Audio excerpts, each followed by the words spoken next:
Thank you, Julie. Good afternoon, everyone. Welcome to the second Southwest Branch webinar. Today's presentation is on the emergency response framework. Okay, here we go. Right, so here we are. Brief introduction of who I am. I am the facilities manager for Accord Healthcare for over 10 years. I have extensive involvement in incident management. I am actually the incident controller trainer for site teams here. And I'm also a business continuity planning coordinator, and as you can see down the bottom there, I am a member of IIRSM, and also a Business Continuity Institute member as well. Session aims today, what an emergency response framework is and how it can support an incident response. To create opportunities for you to build your own emergency response framework. To create confidence and build additional resilience into your own incident emergency response planning, and to signpost some things to consider to get you started. Now, one important thing I want to make it right at the beginning of this is the emergency response framework doesn't replace any existing plans that you may have, rather it supports them. So please, as we go through this presentation today, think about how what you see may be able to support what you've already got in place. Some of it you may already have in place, but it's more about signposting some things for you to consider, as it says there, but also have a think about how it could apply to your particular set of circumstances within your own organisation. So a little bit about Accord Healthcare. So we are a pharmaceutical manufacturing facility. We are part of the critical national infrastructure, more so since Brexit and the reliance on the UK within in-house manufacture of pharmaceuticals. So with that in mind, it's important for us to have the plans, emergency responses, all those sort of things in place should it ever go wrong and should we ever need it. As you can see there, I'm not going to read every single line of this, but as you can see, we do supply 1 in 5 of all UK generic medicines. The Barnstable facility, which is in the photograph there, we produce 5 billion tablets a year, and that they are, it's all medicines. So there are people out there that do depend on their supply of medicines and what we can do for them. The site here has been in existence since 1979, so it's 44 years old. And we are part of, bizarrely, we are right opposite of quite a large housing estate, which makes it even more important for us to not only have behave responsible as a company, but also to make sure that that our plans also consider our next door neighbours as well.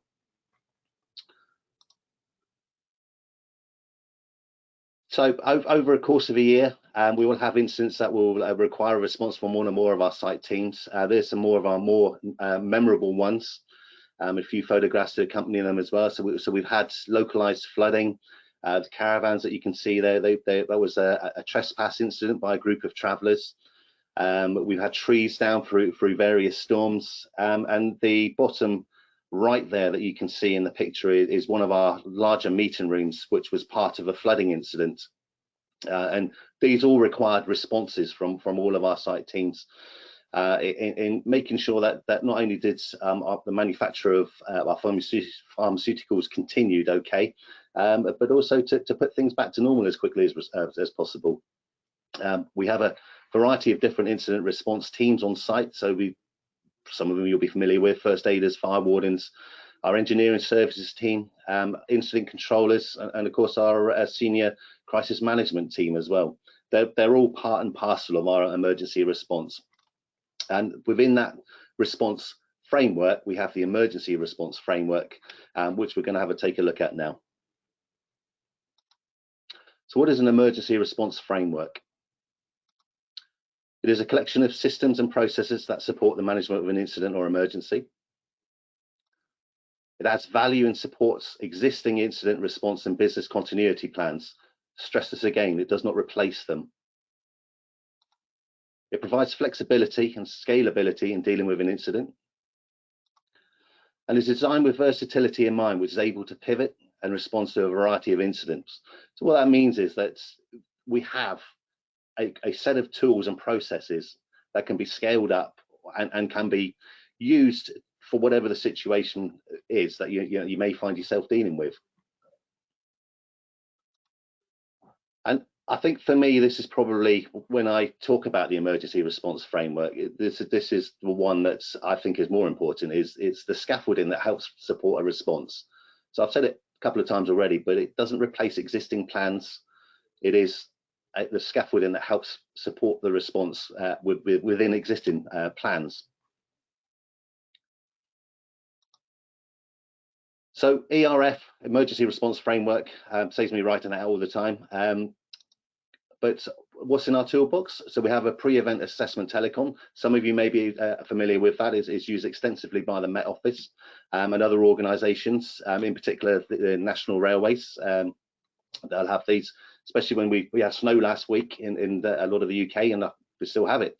But they will have had pre-event assessment telecons around the weather, and we'll be delving into some of these in more detail in a second. We have the weather plan compendium, emergency contact wallet card, text burst, action cards. What 3 words you'll be familiar with, I'm sure a lot of you will be on this call, but we use it in a slightly different way. So I've included this just not to go over old things that you already may know, but the reason why we use what 3 words and how we use it. And AAR, which stands for After Action Review, quite an important part of the whole process. So starting with the pre-event assessment telecon, it is largely used in response to weather warnings, but it doesn't have to be just used in response to weather warnings. We've used this when we had our trespass incidents. We talked about it. We had an assessment of what the situation was, how it affected us, and it's important to say as well that it is not necessarily a teleconference. It just is a pre-event assessment telecon. It's sometimes done over a phone. I can give you a good example. Last year, when we had the heat wave and the excessive temperatures at a local level, we had a get-together in a meeting room, and then we were joined by senior exec members who are based in London, not in North Devon. And so that was our pre-event assessment telecon. But the decision to hold a PEAT or a pre-event assessment telecon would normally be made by either someone who has the incident or emergency management responsibilities or aware of an evolving threat. So if you have emergency responsibilities and you're monitoring things like the weather warnings that we get, or if you've got any security responsibilities where you may be aware of something happening in the local area. When we had our trespass incident with the travellers, and that wasn't last year, it was the year before, so we were 2021. We've had previous warnings that we've had travellers in the local area again, and so we've had one of these pre-event assessment telecons just to assess the local intelligence that's come in as well. What else? When we did the COVID, when coming up to the actual pandemic, we had quite a few of these assessment telecons, and this is before we went into lockdown. It was monitoring the local news, sorry, not the local news, the national news, the government advice, right up to the point of in time when we had the lockdown and everybody went home, started working from home. We did these assessment telecons and how it works. So really, this is the stage before you actually activate your emergency plans. So we got, and it should aim to take place as soon as possible, following an alert issue, and before the event is time to take place. There's no point in having one. If you're looking at a weather warning, if you look at the weather warnings, then they normally have a valid date, start from until. So there's no point in having a pre-event assessment telecon after the initiation of that weather warning, if it's for weather that you're doing this. So there's a bit of how it works there.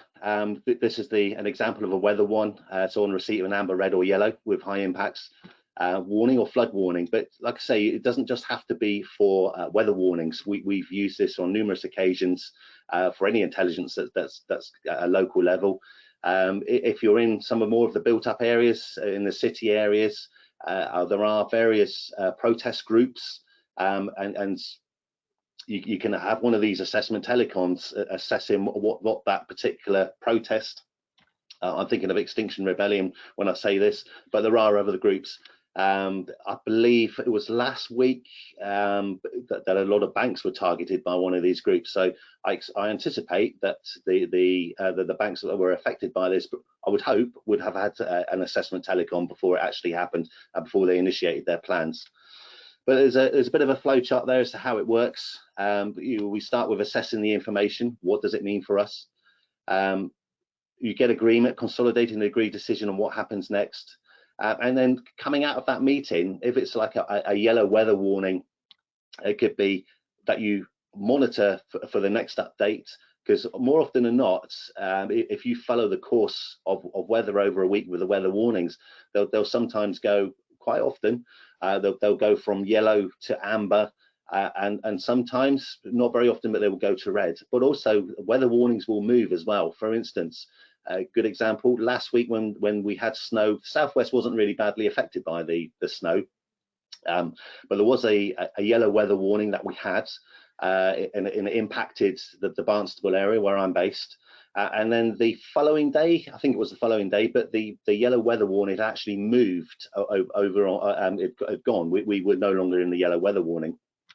So myself and a couple of the other senior managers on site, we had a quick assessment of what that actually meant. So it was pretty much a stand down of anything that we were ready to do, things like gritting and things, etc., for combating cold weather.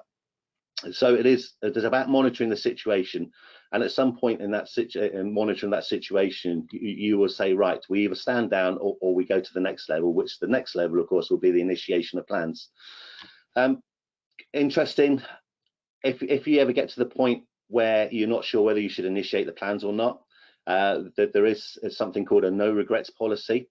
This is something that the World Health Organization work by.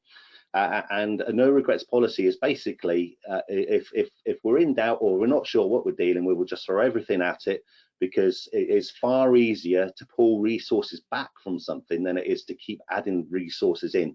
So if you're trying to play catch up, you're not going to catch up. So it's better that you throw everything at it and then scale down if you need to. So that's no regrets policy. Moving on, weather plan compendium. Now this is a little bit complicated, so I'm going to spend a little bit of time on this. But what is our weather plan compendium? So it's a documented compendium and a one-stop document of publicly available weather-related information. I won't go into every detail on this, but the weather plan compendium is basically a digest of publicly available information that's held in one place. It's a documented article. If I move on, it's both digital interactive PDF and hard copy version. So it's basically trawling the public accessible sites, things like the Met Office. We've got the DEFRA, things from DEFRA in there, and it sits alongside existing plans again. And it considers both winter and summer weather events. So there's a bit more detail on the next slide. But what we do is we do review it twice a year, so spring and autumn. So before we got to the winter, well, we're in the winter now, we're coming out of it. But before this winter, around about October time, I would take the existing document, I would look at it and just go through. And one of the things that we found is that you need to do that 6 monthly check, because a lot of it is based on internet links, which often change. And so to constructing a weather plan compendium, and hopefully this is a bit more detail, because this is a little bit of a hard one to explain, but I don't know if you can see my arrow. Hopefully you can see my arrow moving. But when you construct a weather plan compendium, there's a couple of things you need to do. One is agree who will be the author of a compendium. There we go. So sources of information include the Met Office, DEFRA, NHS Flood Warning Service, National Grid, and needs to be kept simple. It should be easy to understand and have a logical flow, because bearing in mind this is a compendium, it's a document that would support any existing plan. So if you know there's going to be some localized flooding, you probably already have a flood plan in place, but there is other information here within the compendium that may support that informed decision making that you need to make when you're dealing with an incident or about to deal with an incident. As it says, that only contain the information to support decision making. Remember, this supports good decision making. So there's no point in having loads of information that's got no bearing whatsoever on any decision that you're going to make. It makes use of index appendices and version control. The version control is quite important because what I found in my experience is that there will be somebody somewhere will have an old version of the document that you're actually working to. So if you're working on version 10, they may still have a copy of version 8, and you may find that within their version 8 they've got old links that they're trying to access that no longer work. And it evolves over time. It doesn't need to be perfect first time round. So we are, as you can see, I don't know if you can see that on the presentation, but our weather plan, if you can see where I'm pointing, it says weather plan 2022-23 version 1.10. So we're on version 10. So that there's 2 updates I do a year. So this has been 5 years in the making. I think it's a little bit disappointing, really, that there isn't a one-stop shop that you can go and get all this information from, and it does take time to put something like this together. It really does, but it's really divided into 2 sections. You have the hot weather side of things and you have the cold weather side of things, but it's just a shame that there isn't a one-stop shop that you can just go on the internet and just grab this information. But the times we've used this, when we've been sat in meetings, we've been looking at amber weather warnings or hot weather alerts when we get to the summer heat wave. Last year we used this. It was literally just a trawl through of everything we've constructed, that one-stop information shop of where we can go and just help with our informed decision making. Okay, so emergency contact card. So what is it? It's sometimes referred to as a wallet card. It's a digitized contact list of the responder team of key people, organizations, and other important numbers that is kept in an accessible location.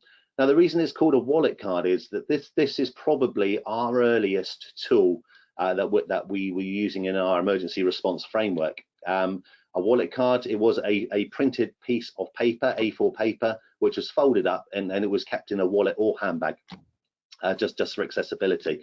With the advent of modern technology, digital technology, iPhones, smartphones, we are able to digitize it, and now it lives on our portable devices.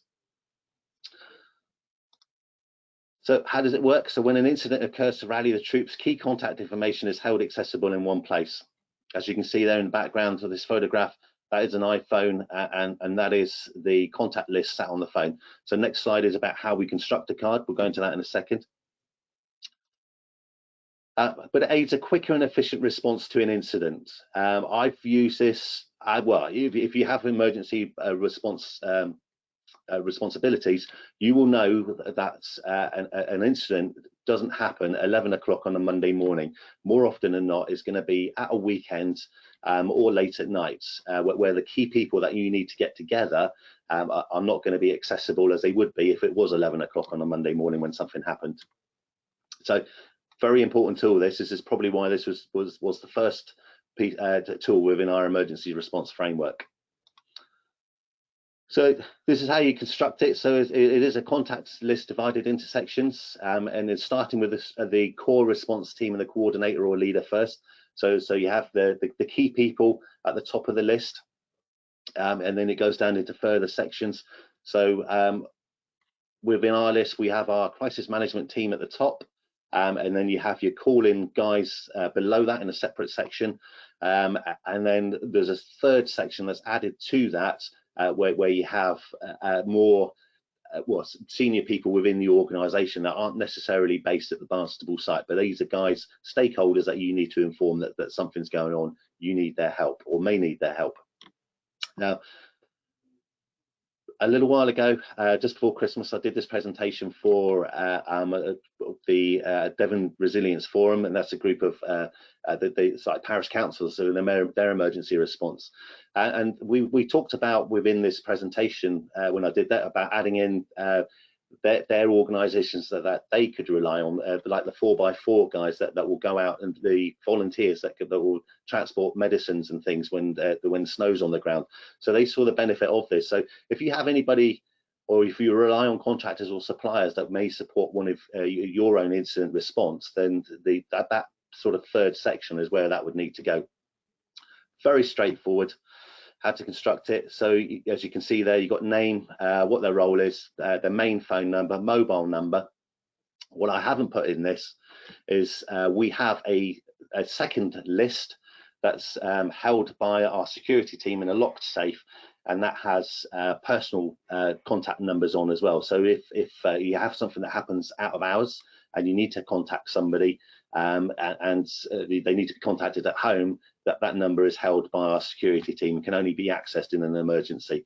So if you're sharing those sort of numbers, well, obviously you need to think about GDPR, and not everybody's willing to share numbers, but I would hope they would be.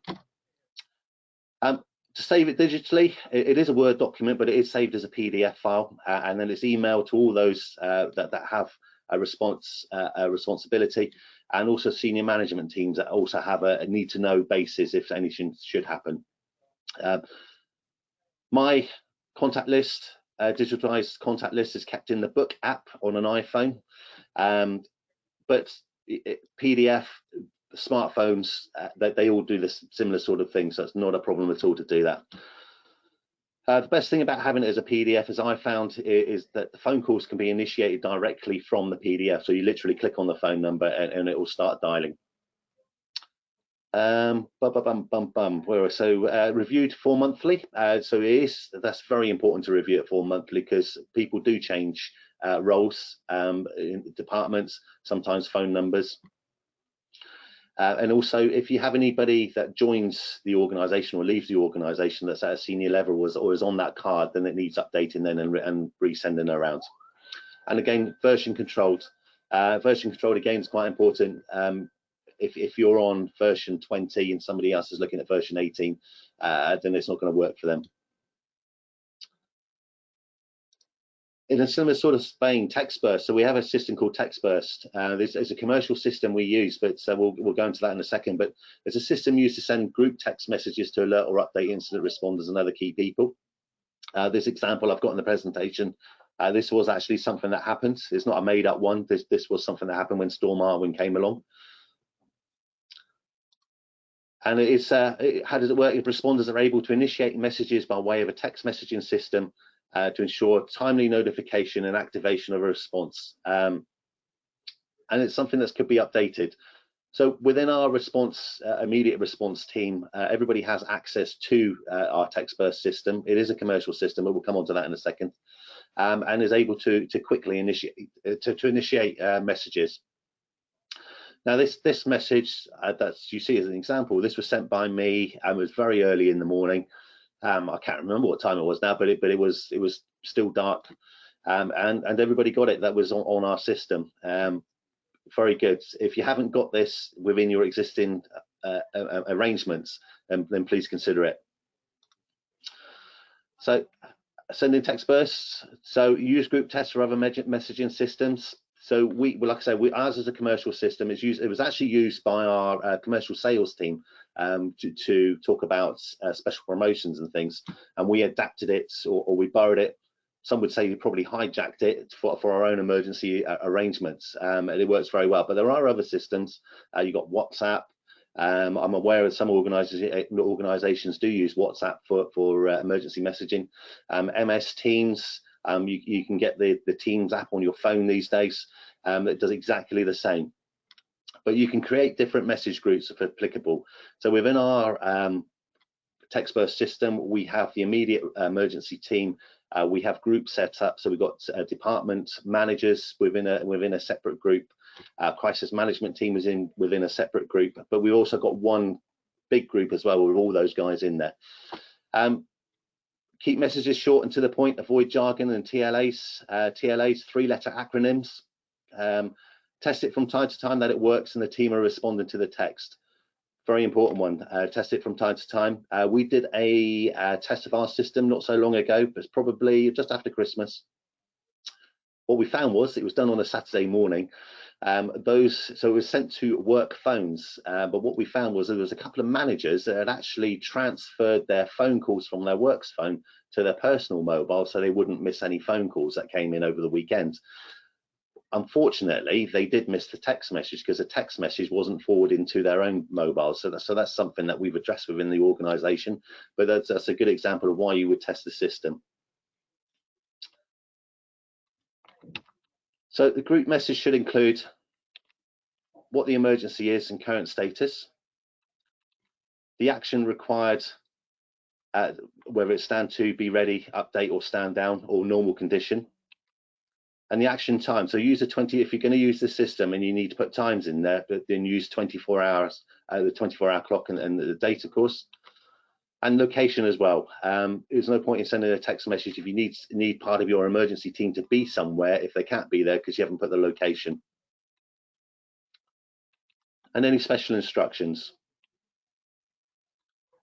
Okay, so action cards. Now, within our incident controller team, action cards are their personal favorite, and I'll go into why it is their personal favorite. But it's a set of short instructions used by emergency responders as an aid memoir in an emergency incident to provide prompts so that response actions are remembered and performed. Action cards is something that we've borrowed from the NHS. So if there was a hospital, if they declare an emergency, one of the first things they'll do, they'll have key personnel within their response team that will reach for something called an action card. And you can just see what an action card looks like in the background of this slide. But it is when an incident occurs, members of the response team will respond to the incident and refer to their action cards. So it is kept close to hand or an easily accessible location. It follows a logical sequence with key prompts to help and support the responder work safely and support the overall response. Now, this is the reason why these guys like the action cards. It helps the responder stay focused and calm when the adrenaline is kicking in. So the whole purpose of an action card is not, there's an incident declared, the responder goes and reads his action cards and says, hold on guys, I'm just going to read my action card, I'll be right with you. It's not that at all. It's just an aid memoir. So an example of this is if we have a fire evacuation, what will happen is the incident controller, he will make sure that the emergency services are en route. Everybody is doing something, everybody needs to be where they are. When he's got that lull where we're waiting for the emergency services to turn up, he will quickly go through that card just to make sure he's got all the bases covered off. Same with our first aider team, they'll do the same. So in terms of where we use action cards, so we have ones for people that support fire evacuation. So our engineers have got one for interrogating the fire alarm. They're pretty good, they know how to do it, but it's just having that aid memoir just to make sure they've covered everything off. Security team, they have numerous ones for these for different scenarios. Our reception team, they support an incident, they've got an action card. Like I say, it's just an aid memoir, it's nothing more than that. But the key thing for an action card is down the bottom there, it helps the responder stay focused and calm when the adrenaline is kicking in, because if you've been involved in incidents before, then you know that it is dynamic, highly paced, and you are within that zone, so you are getting on with it. So sometimes things do get missed or could get missed. So constructing an action card is identifying the response planning where an action card would be beneficial. So we started with our fire evacuation. I think the second one we did was our first aid management, and one of the last ones we've done was for our engineering team and their fire alarm, just making sure that they were following the sequence of what they needed to do to one, interrogate the alarm, and also to reset it afterwards.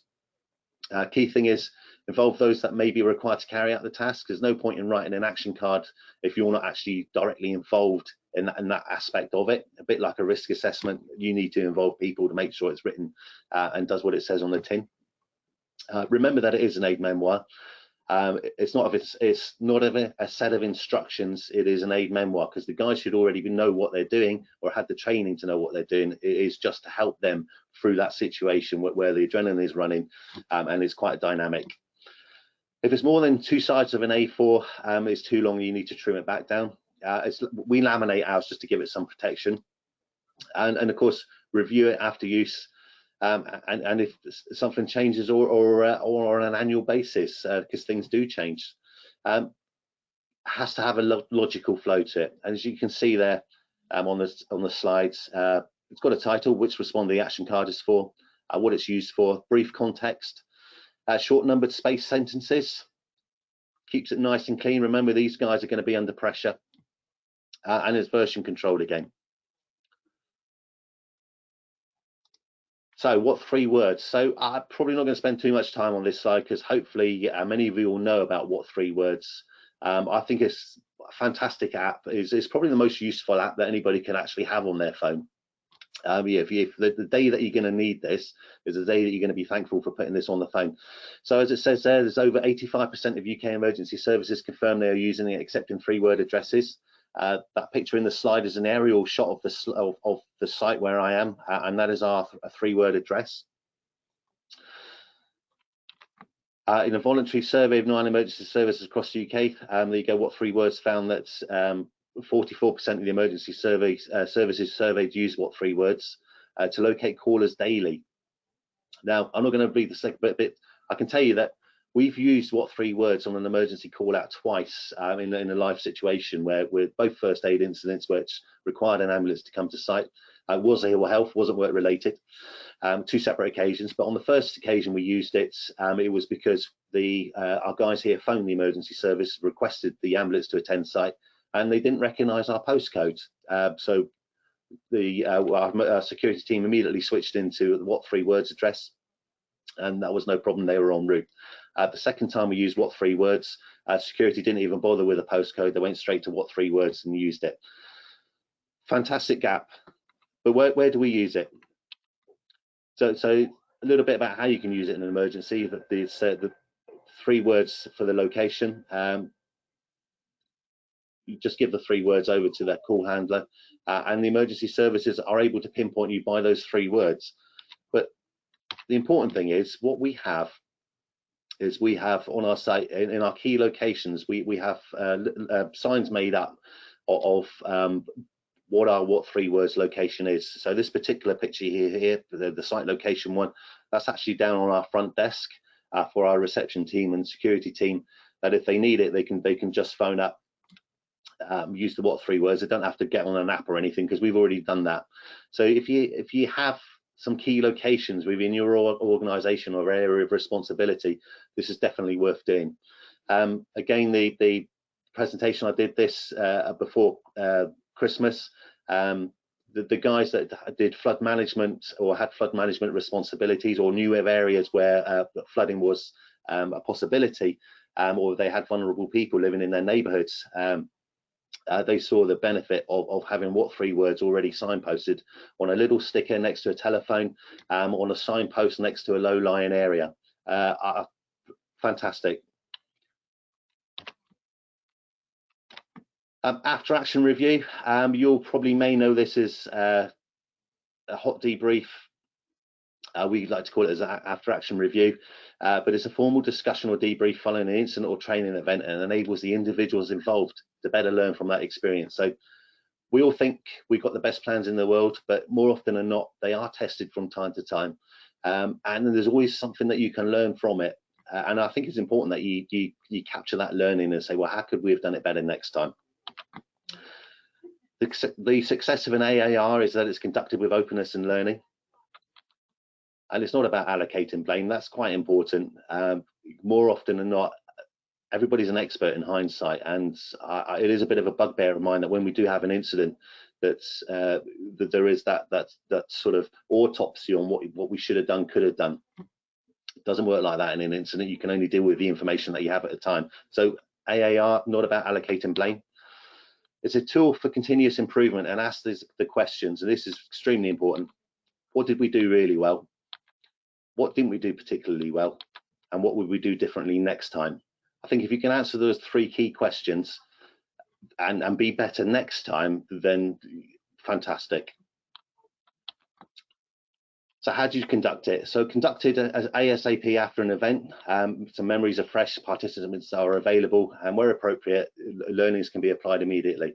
So if we have an event on site, whether it's a fire evacuation, any evacuation, or whether it's a first aid incident, those participants will get together. If it's myself being the incident controller, I will organise everybody into a semicircle, and we'll go around to each individual person and say, well, what did you see? What did you hear? How do you think it went? Open climate, blameless, and focused on problem fixing. Focus on the intended recovery normal state objectives. So what were the desired outcomes, the actual outcomes, and why were the outcomes different to those planned, if they were? What was learned? Very important. I think for me, AAR, most important is give everyone the opportunity to participate. So no observers and no representatives. So I think within any group of people, you'll always have those that will try and be the vocal person. And at the opposite end of the spectrum, you'll have those that are very quiet and will not say anything. And it's those, but they may have some very important information that may be able to help the response next time. And so it's important that you give everybody the space to give some time to say their point, what it was they say, what it was they saw. They give the feedback. So opportunities for improvement recorded, action assigned, and realistic time frame agreed. So just to recap on this one, after the event, after the incident, get everybody together, arrange in a semicircle, just go around the group, ask individual ones. It's not about blame or anything like that. It's learning from the experience what we can do better next time. But it's about capturing it in a formalized form, so it doesn't get forgotten about. Do it as soon as possible as well afterwards. So where to start on your own framework? So what do you have in place already? Some of what you've seen, you may have something similar already in place. What would we like to have in place? Hopefully there's some bits that if you haven't got some of the things that we've talked about or I've talked about this afternoon already in place, hopefully there's something there that says, oh yeah, we can make do with that.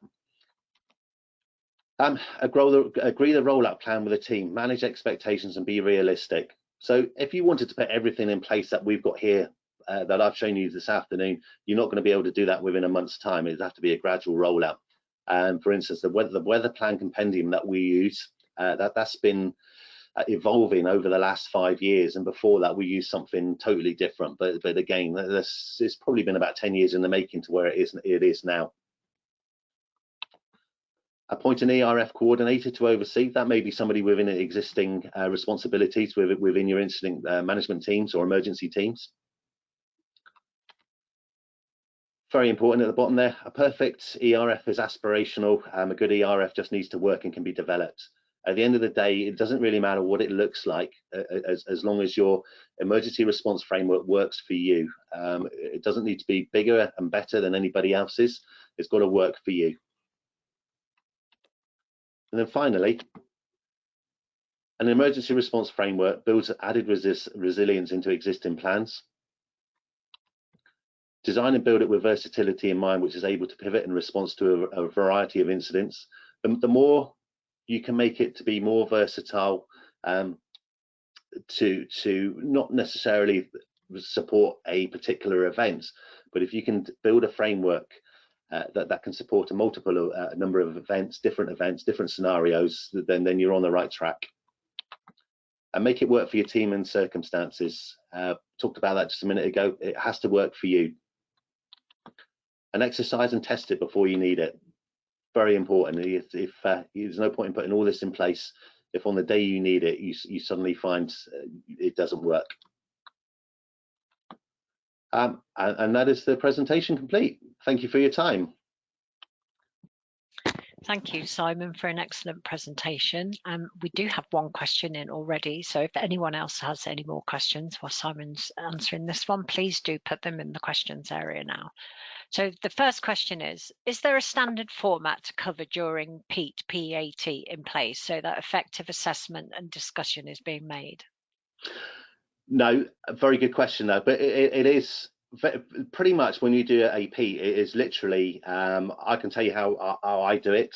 If we have a weather warning come in, I'll alert the head of the site to say we've had this weather warning come in. It may affect us. I suggest we quickly get together and just see how it affects us. So that'll be myself, the senior director on site, and there'll be a couple of others, our health and safety manager, our comms team coordinator as well. So there'll be 3 or 4 of us, and we'll just talk about how that affects us and what the next steps of actions will be.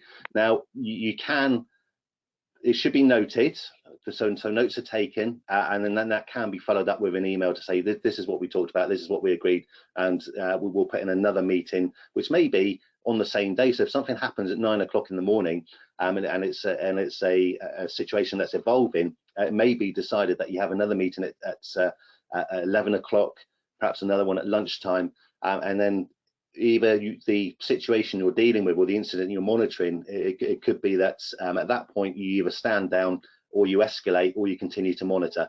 But the key thing is everybody needs to be on the same page. So it is almost like a recap at the end of the meeting to say, right, we've talked about this, this is what we've agreed to do, everybody in agreement, and there's a yay or nay. But the success of a PEAT is not your full emergency response team. It is literally just a small group of decision makers that hold that are